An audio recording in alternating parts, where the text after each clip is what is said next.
38, and this is going to be a two-part episode where I have a guest here, and I'll introduce you to her shortly. But in this aspect, what I like to do is bring guests on periodically and have them divulge some of their testimony and how they were able to discover their purpose and how that ties into their current life, whether it's business, ministry, leadership, things to that nature, and how they have been able to persevere and how God revealed to them their purpose. So this is part one of two-part episode. My guest today I'll go ahead and introduce you to her. Her name is Liz Cortes, and this is her first time here on the show, so welcome her. And so what I will do is just go through some of these questions and have her share with you what it means to her, what her purpose is, how God revealed that to her, and how that plays out in her life currently, and divulge maybe some of the challenges that you've come through and going through life, but how she has been able to persevere and where that has gotten to her today, and maybe a tip or two or whatnot to be able to get through those door-kicking moments or wall-kicking moments when you come to them. So in any event, we'll go ahead and continue with episode number 38, and don't forget to make sure you participate and watch or listen to episode number 39. That's going to be part two, where she actually talks a little bit more about her business and how all her purpose integrates into that aspect of ministry, life, and business. So without further ado, thank you for being on the show, Liz. Thanks, welcome. Amber. It's fun to have you here. You bet. My pleasure. Thank you for accepting the invitation. So let's go ahead and get started. One of the things that I enjoy helping my clients come to realization is their divine purpose. And if we don't, what I have found out and what the Lord has shown me, that if we don't take time to have like that personal development, that personal discovery, then we kind of just feel stuck, or we feel like, what is this life all about? Why are we here? Why are we existing? And we get kind of trapped into that hamster wheel of just like that mundane living, and which can be frustrating. We can sometimes fall into depression, or we just feel overwhelmed, we feel helpless. And so part of that is what I've been through and understood, and what the Lord has revealed to me is that sometimes if we are stuck in traumas or unhealthy habits and things of that nature, and if we're clouded with negative mindsets and thoughts, or negative habits that keep us unhealthy, we're in pain, things of that nature, then our purpose tends to be like muted or dampened, or we don't have that clarity of what our vision is or what our purpose is in life. So with that being said, which was a whole lot, what is in your mind, or for you personally, what is it that means to you when you're living in purpose? What is like that definition for you for divine purpose, and what does that look like for you? Well, I'd like it to always just be clicking and flowing, yes, but I think sometimes when you are living on purpose, things can sometimes not be going well, Absolutely. Even though you're going in the right direction that you feel like God is taking you in. So I've seen it both ways. Things can be flowing. You're like, I can't believe this is happening. This opportunity is coming my way. I mean, that can be tricky. Am I supposed to take this opportunity? Am I not supposed to do this one? I think knowing your purpose, there's been a few times where I thought I was going down the right path, and then it's like, no, don't do that. Let's change course. And so figuring out which way to go, I think, is always just hard. I mean, spending time with God, I learned that from my mom. Every morning, you spend time with God, you pray, you read the Bible, you're in a small group. Doing that stuff helps you, I think, be able to listen better or hear which way to go, because it can be confusing with your purpose. I mean, I believe we have free will. I don't know if everyone on listening to this believe that. That's something that I do believe. And so God can guide you wherever you want. Like, He lets us have fun here on earth. But I think it is hard to find your purpose. And I did go down different paths. I don't know if you want me to go down and talk about those or whatever, but you can how He course corrected. I guess the first one I think would be good for your people listening would be, so I'm the oldest of 4 girls. I was homeschooled from Texas, So I grew up very That's conservative. like homegrown. Yes. My dad definitely wished he had all boys, but God gave him girls. All 4 girls. And oh my mom gosh. was like, God gave you for me because I loved the girls. So I learned all the boy stuff too because my dad just couldn't relate to us girls. But, you know, not necessarily health was important in the family, but how you looked was like so important and really hard and damaging. And so when I was 15, we grew up with my dad talking to my mom just about her appearance, and she had 4 kids. Like, you know, how it's to have kids. Like, it's hard to get your body going and to homeschool and do all that stuff. And so I just grew up, and I mean, my dad did the best he didn't know. He was doing that just how he was brought up. So when he turned to me to make comments about my body when I was a teenager, it took me down the path to fitness, nutrition, exercise. So I thought I'd be, you know, a business owner. I knew that I wanted to go down that path, even though both my parents taught you go to school, you go to college, you get a good job, 9 to 5, and that's what you do. Being an entrepreneur, my dad always wanted to do that, but couldn't figure it out. But I was like, that's what I want to do. I want to have my own business. And so I went down the fitness and nutrition path, and that's what I went to college for, got 2 degrees because of a comment my dad said. And that, I don't think I went down the right path. I mean, that's what I ended up doing, but it wasn't until years later when I developed chronic pain and I went to discipleship school just to take a break and reassess. Am I really going down the right path? Am I supposed to be doing fitness and nutrition coaching and helping people lose weight? Or did I do all this stuff just to fix myself? Ooh, good and question. so I closed down my fitness nutrition business. That was 6 years ago. Okay. And I always had my hands gripped like this. Like, I'm not letting go of this. My identity was so wrapped up in how I looked and that business and all of that. It was so unhealthy. And then I finally opened up my hands, and in that time was like, okay, that's when I'm going to let go, close down the fitness, nutrition business, and then work with my husband, and we opened up a marketing agency around that time. Wow, that's like totally not on the radar. Different. I mean, I had to do all the online marketing stuff to run a business and all of that, but right, you see how I let it go. The pieces do kind of fit together, and I can relate to your story in that aspect of feeling that health and nutrition and fitness was a particular way to go for your career, what have you. And that's kind of the venture that I started on too, is that I thought that I wanted to be a doctor, and so I felt like I wanted to help people. And back in the early 90s, the way I thought to help people was to become a doctor. And so I took it upon myself to start going down that path of pre-med and whatnot until I came to, I don't know, I think it was biochemical, class. And I was like, this is so not me. This is not my brain.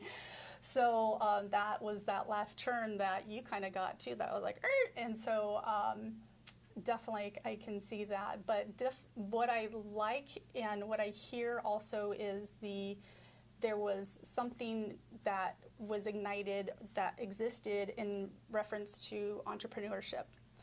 And I can relate to that too, because as a young child, I didn't even know what entrepreneurship was. However, I was doing it before, I guess maybe it was even a thing. I'm sure it was a thing, but I didn't know about it. But I was young. I would take, repurpose basically different things that I had. So say if it was a tin, I would repurpose a candle into it and then sell it to my neighbor or what have you. So I would take these little things and I would make them and create them, and then I would go and sell them. And that I was, 6 or 7. This is when I lived in Colorado, and it's like, oh, this is, and like I said, I didn't know what entrepreneurship was. 6 years old. That's right. Cool. But it's neat to see where the Lord has put those different passions together.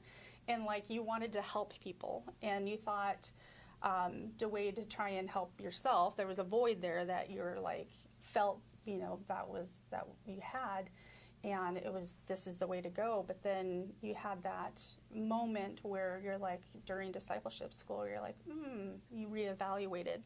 So during that reevaluation time, would you say that was pretty much when the Lord revealed to you and like what your purpose was, and how would you say that was the season, or the I don't know, for lack of a better word, like the program that kind of like had you start thinking about your divine purpose and whatnot, if that makes sense? Yeah, it kind of started before that point.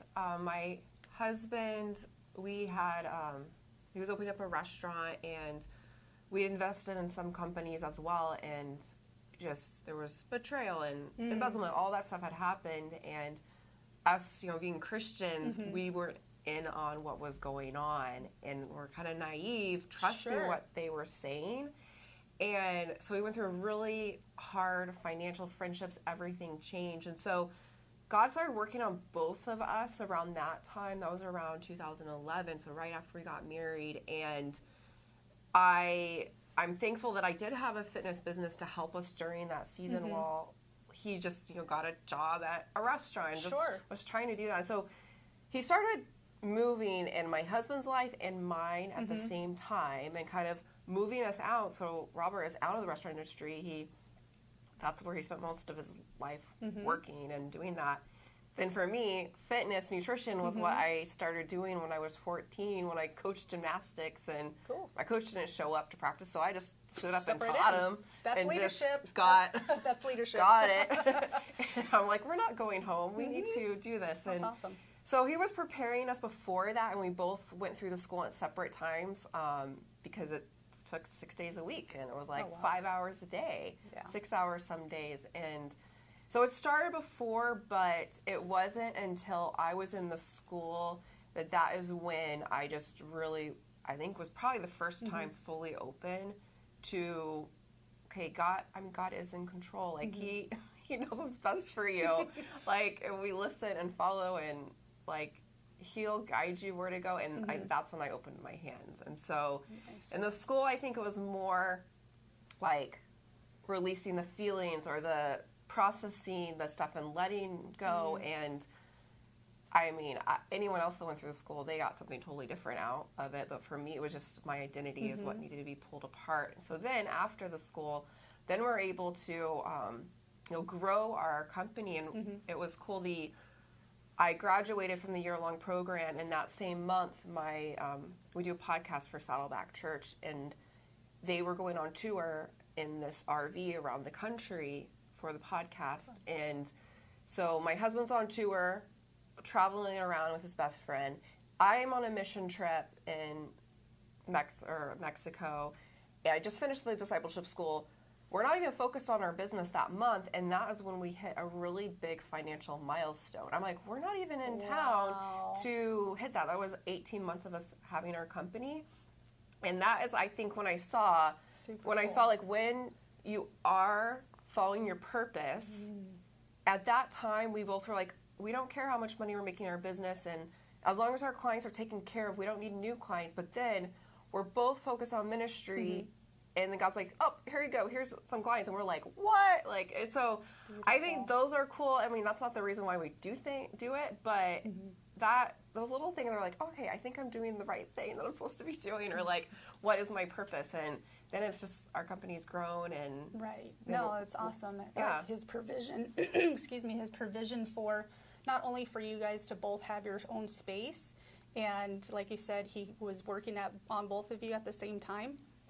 And what I like is that the time that you had during the discipleship school is that you demonstrate that there was things that you were, he was taking off of you, and the identity came forward. And so that is like, I've spoken other episodes before in regards to having like this we're like an onion layer, and that there's labels and that there's things that are put over us or spoken over us, and they need to be like peeled back. They need to be like wiped off. They need to be brushed off and be like, okay, will the real Liz please stand up? Or will the real Liz or Amber please stand up? You know, kind of thing. And so it's beautiful when you are afforded that opportunity to have that space and to be able to be vulnerable with God. And I think that's where you finally went like this, and that vulnerability was like, all right, Lord, I'm trusting you. And you just open, and that's when he's like, bam, you know, and Yeah. that's like where you just were on path, and you're like, all right, I dig this. And he Right. just totally blessed you and showed up and showed off for you in your personal lives, in your marriage, and then in business too, which I is think it's completely hard cool. to just make that jump, especially if you still have student loans Oh, yeah. from your degree. Yep. I'm like, Yes. so this year, I think this year this will be finished, but it's like, In Jesus' oh, name. I still have, yes, I still have that, and I'm sure a lot of people that went to college are doing something totally different, and it's like, I think sometimes it's hard. You go straight into college, a lot of us after high school, and you don't even know yourself yet or what you want to do, and you just go straight in down the path of what sounds fun or interesting, and that was really hard to totally change and pivot when I still had student loans, and even now, and I'm like, oh, let's get those done with. I don't want to think about those anymore from that. And so hopefully that encourages someone that's thinking about pivoting and changing, but they're like, true. I don't know. That's so true. Well, even the fact of the matter too is like, you know, the path that I thought I was going to take was, you know, pre-med and become a doctor, totally just changed for me. So, but absolutely. So let's go ahead and go to the next question was, has there been any resistance in living out your purpose, such as any obstacles that you had to overcome? You're like, okay, I feel like this is the right path and I'm in, you know, God's will, what I'm doing now, but there's obstacles that come up. What have some of those obstacles been for you, and what have you been able to do to help overcome them?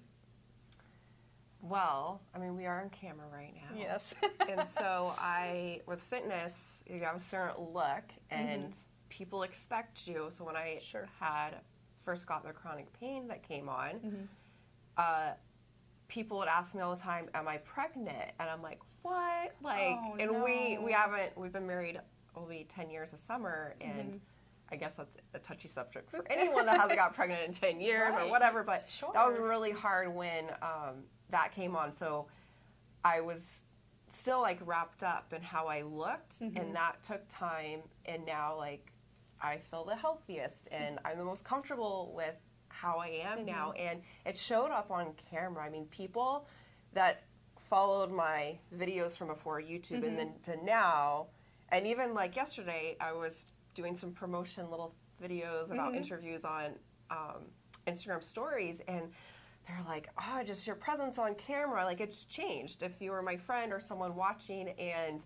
that's when you pull off the layers, then you're going to really show up on how God designed you to be versus being more fake or putting on this persona on there.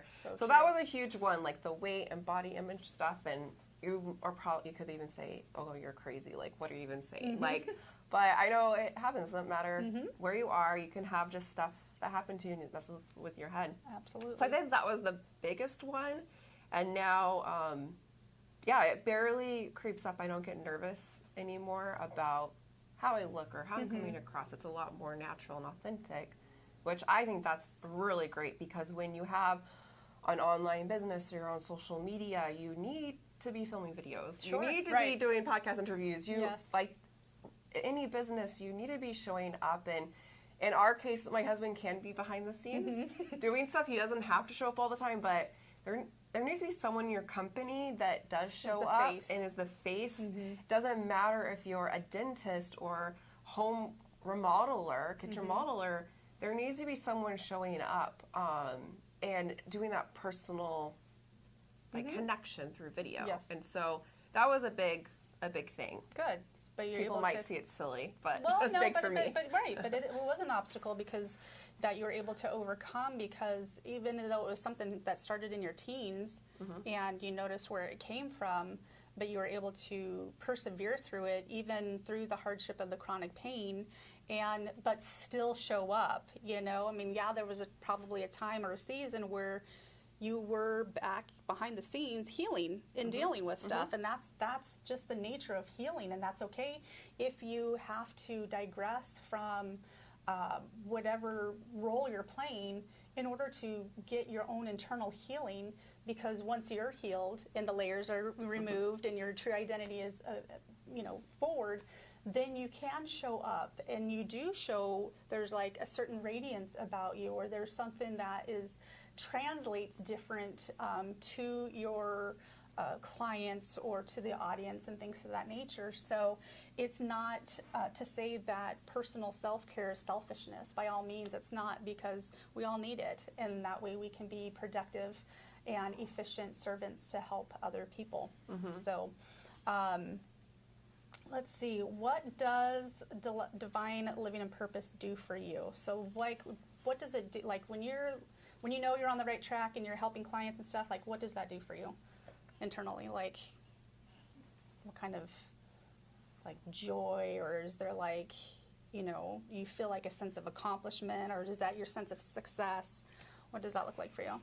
Yeah, I think there's ease and it's fun.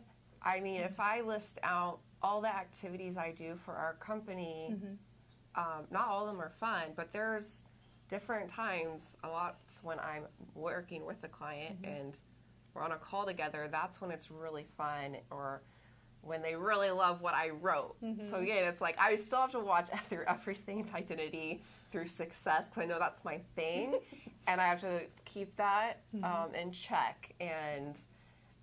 But it does feel good when you are making a difference. It does feel good when we are able to get results for a client and not just, get them on Google page one or get their website to be getting people to sign up for phone calls or stuff like that, like to get those results. But when they're able to grow their company so they can hire more employees or they can help more in their community, that's really fun. And I get excited about that, that we're not just helping them do the marketing stuff, that we can really see the bigger impact. And so I am all about making a difference and making a bigger impact. And sometimes not all clients care about that. They're like, I just want my family and my beach house, and this is what I want. But I'm like, no, let's do bigger. Let's do more. Let's go. And so that's, I mean, I can tell I get excited about talking about the big things. My husband was like, simmer down. That's another obstacle when you work with your spouse. You're a little different, and you have to navigate your roles and balance each other out. How funny. But that's what I think is really, really fun. And if you're not having fun in what you're doing, maybe just make a list and just notice, well, how do I feel after I get off this phone call or do social media or, I don't know, give oils. Whatever. I don't know. Do an oil consultation. I don't know. Whatever the thing is that you do, maybe you're helping your kids with a craft project and that's what you really love to do. Well, just pay attention to what are those things that you probably are doing that you're not getting paid for, that are just really fun and really easy. And that's probably something really unique about you that God gave you. And you're like, oh yeah, this is easy. What do you mean? I can never get paid to doing this. That's so true. Those are like identifiable passions that I think are internal into us. And to what I believe you're speaking to is for you to be tuned into that, tune into when you get excited and you're like, oh my gosh, but no, we're not just talking about your house and your family. Let's look at the grandiose, big picture here. And it's just like, whoa, hold on, let's just start here, But if that's what gets you excited, like your example was doing art with your kids or something like that, then maybe there's something to it. Maybe the Lord can use that in ministry or be in children's ministry or something to that nature. So on the flip side of that, because there's joy that comes when we're living in our divine purpose, if that was taken from you, how would that feel? Like if we're like, you know what? I'm taking your divine purpose away from you. Where you're not walking in God's will. What would that do to you? Well, it's an identity crisis. Well, like when the chronic pain first came on, that was 5.5 years ago. So it's been a while, and still like working through that. Last summer went away for like 3 months or so. That was so Praise awesome. God. And then it came back again.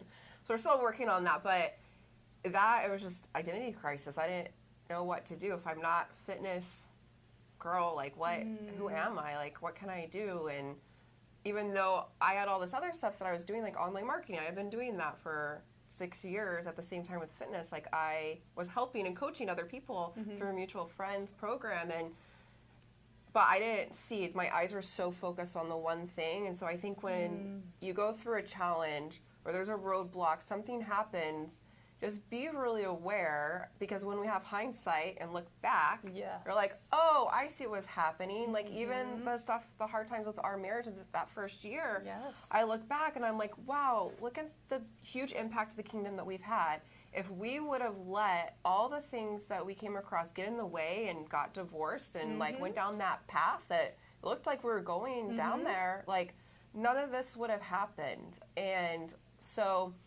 yeah, just hang in there if it's a hard time. And then, I mean, recently I had a hand surgery. That's what's going on. So I have this. And so it's hard to type right now. I can't type. So it's been 2 weeks, almost, a little over 2 weeks. And I'm like, so my purpose is not gone. It's just different during these 2 weeks. True. And I'm like, I'm bored. I want to work. I want to do stuff. And you have to just go with it. I'm sure if you're having children, you need to step back or change things a little bit. And so that, just be aware. Definitely. It's not the end of the world. If you gain weight or get pain or something, or didn't do anything bad or wrong, it's just maybe it's time to reconsider things in your life. Absolutely. Definitely use that as an awareness to maybe something God's calling you to something else or to something. So within 30 seconds, what kind of habits? Well, actually, let's skip that. We're going to save that for part 2. We're going to continue with that, but we'll continue on with a couple more questions that I want to pull from Liz. So we're going to continue that on part 2, and so make sure you continue with that episode 39 with my guest here, Liz Cortes. Wellness and blessings. Bye for now.